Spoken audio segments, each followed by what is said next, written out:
চাওক মাননীয় মুখ্যমন্ত্ৰী হিমন্ত বিশ্ব শৰ্মা ডাঙৰীয়াই তেখেতৰ এই দাবীত আমাৰ মাদানী চাহাবে যিটো দাবী কৰিছিলে দাবীৰ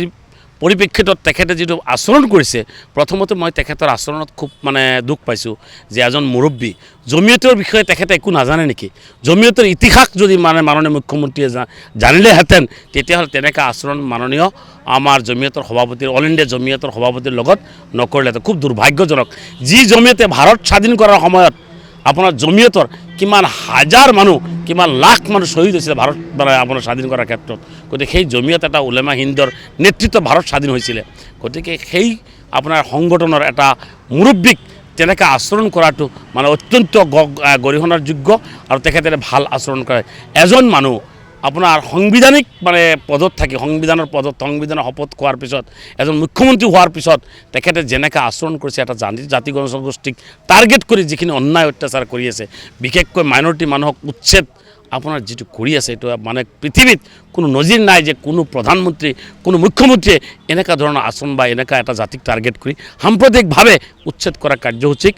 কৰা আমি দেখা পোৱা নাই গতিকে তেখেতে যেনেকৈ আচৰণ কৰিছে এটা ভাল আচৰণ নহয় আৰু এটা অশুভ লক্ষণ ২৬ নিৰ্বাচনৰ আগত তেখেতে যিবিলাক কাৰুকাৰ্য কৰি আছে এইটো এটা অশুভ লক্ষণ বুলি ক'ব লাগিব যেনেকৈ আপোনাক পাপ্পু বুলি ক'লে এতিয়া গৌৰৱ গগৈৰ লগত লাগিলে এতিয়া আপোনাৰ মাদানী চাহাবৰ লগত লাগিলে গতিকে এইটো এটা অশুভ লক্ষণ বুলি ভাবোঁ আৰু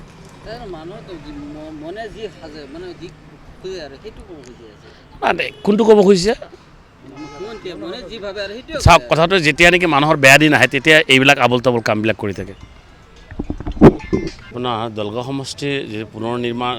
পুনৰ্গঠনৰ পিছত আপোনাৰ ফকীৰপাৰা বলগৰা বুলি এখন পঞ্চায়ত নতুনকৈ পঞ্চায়ত আপোনাৰ গঠিত হৈছে তাৰে আপোনাৰ নতুন বিল্ডিং নিৰ্মাণৰ কাৰণে চৰকাৰে ২০ লাখ টকা দিছে তাৰে আপোনাৰ আধাৰশিলা স্থাপন কৰিছোঁ কাম আৰম্ভ কৰিছোঁ বিশেষকৈ আজি আপোনালোকে সুধিছে আপোনালোকৰ য'ত আমি থিয় হৈ আছোঁ এইখন খাৰুপেটীয়া প্ৰেছ ক্লাবৰ অফিচ এই প্ৰেছ ক্লাব আপোনাৰ আজি ৩০ বছৰ আগতেই হ'ব লাগিছিলে যিহেতুকে খাৰুপেটীয়া হ'ল আমাৰ দলগাঁও সমষ্টিৰ প্ৰাণকেন্দ্ৰ ফিনেন্সিয়েল ইকনমিকেল পলিটিকেল হ'ল প্ৰাণকেন্দ্ৰ এই প্ৰাণকেন্দ্ৰত কিন্তু আপোনাৰ প্ৰেছ ক্লাব নহ'লগৈ আৰু আপোনালোকে সদায় যাৰ ফেভাৰত নিউজবিলাক মাৰিলে তেখেতসকলে আপোনালোকে একো সহযোগ নকৰিলে সহায় সহযোগ নকৰিলে যাৰ বিৰুদ্ধে আপোনালোকে লিখিলে তেখেতসকলে কিন্তু আজি আপোনালোকক এই প্ৰেছ ক্লাবখন বনাই দিয়াৰ ক্ষেত্ৰত